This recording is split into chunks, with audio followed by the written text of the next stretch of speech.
was the last time you spoke to yourself with kindness? Not criticism, not pressure, just pure, gentle compassion.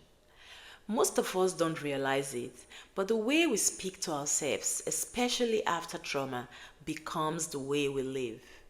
Self compassion isn't fluffy or weak. It's not a luxury.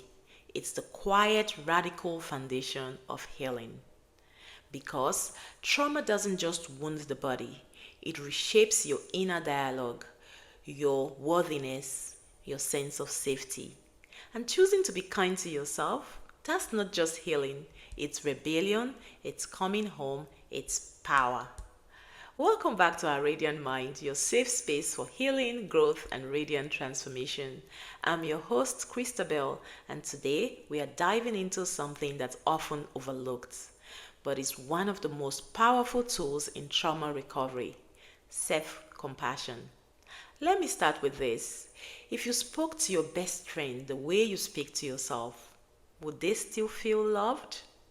That question hit me hard once, and maybe it does for you too. Because trauma doesn't just leave scars on your body or your past, it embeds itself in how you talk to yourself, how you treat yourself, and how you see yourself.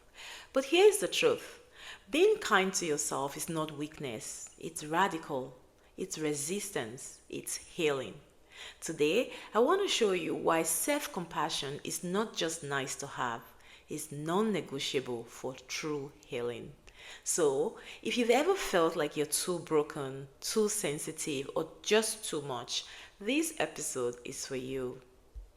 What is self compassion really? Let's break it down. Self compassion isn't just bubble baths and affirmations, it's how you respond to yourself in moments of pain, shame, or failure. It's saying, I'm hurting right now, and I deserve love, not judgment. Dr. Christine Neff, a leading self compassion researcher, defines self compassion with three core elements. Number one, self kindness, being warm and understanding toward yourself. Number two, common humanity, realizing you are not alone in your pain. And number three, mindfulness, facing your emotions with awareness instead of suppression. When we've experienced trauma, especially childhood trauma or emotional neglect, we often internalize the belief that our needs, emotions, or pain are invalid. So, we become our own harshest critics. But here's the good news: that voice can be retrained, and self compassion is how we start. Why does self compassion feel so hard after trauma? If you've struggled with being kind to yourself, you're not alone. Here's why it's tough. Trauma teaches us to survive, not to soothe.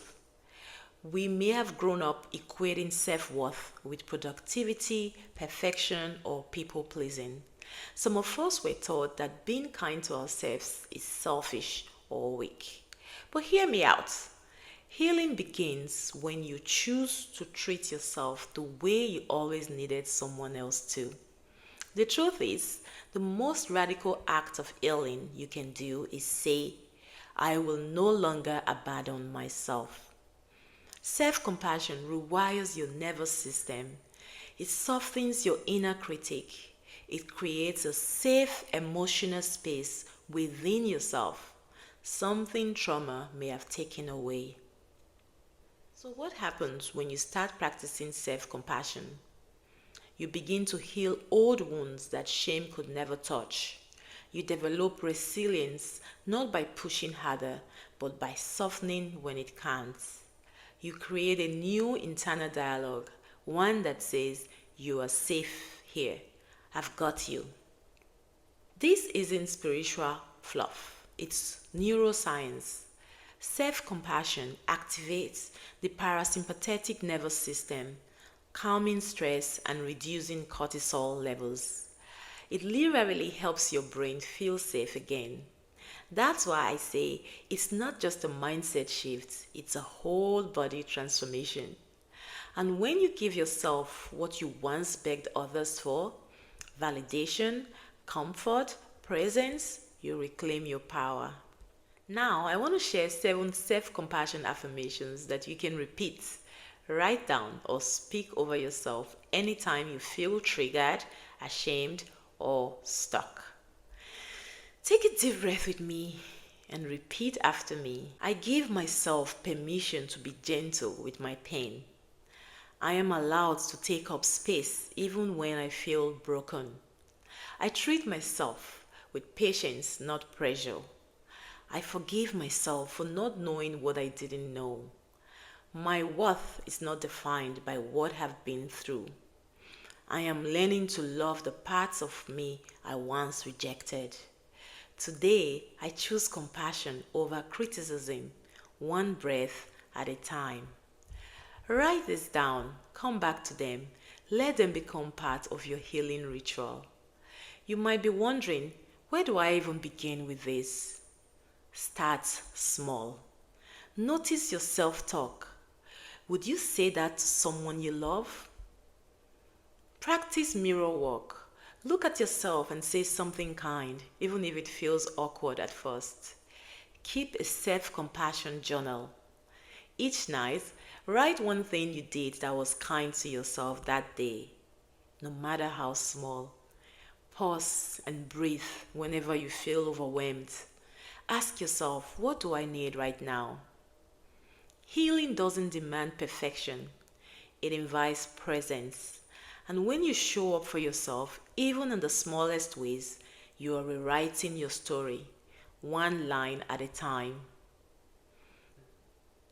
I'm not sure who needs to hear this, but you are not behind. You are not broken. You are healing, moment by moment, breath by breath. And the truth is, being kind to yourself isn't just an act of love, it's an act of revolution, especially when you were never taught how. If this episode resonated with you, share it with someone who needs this reminder. Leave a comment or review. Let me know what part hit home for you. And if you're ready to take your healing deeper, check out the video popping up right now. Until next time, stay radiant and take care of your beautiful mind and body.